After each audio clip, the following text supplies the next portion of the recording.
ফল বিক্রি করতে এসেছেন? কি কি আছে আপনার কাছে? আলু, আপেল, বেদানা, কমলা। বেশ, আমাকে কমলা লেবু দেন। এইটা নেন। এটা তো শাক আলু হলো। এইটা নাও। হ্যাঁ, আপেল, আর এটা নাও। বেদানা। আর কমলা নাও। এনেন। আমরা সব ফলই তো নিয়ে নিলাম। পয়সা দাও। পয়সা নেবেন? এই নিন। দেবো তো? হ্যাঁ, এটা পয়সা তো। আমি পয়সা দিই। পয়সা দিচ্ছি, বাড়ি থেকে এনে দিচ্ছি। বললেন ফল নিয়ে নিচ্ছে, ফল দিচ্ছে না।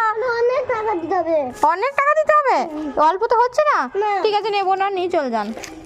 আমি অল্প তো হবে। বেশ, ঠিক আছে, নেবো না, অত টাকা আমার কাছে নেই। আমি অনেক টাকা দিতে না, অল্প বন্ধ করবো। বেশ নিতে হবে।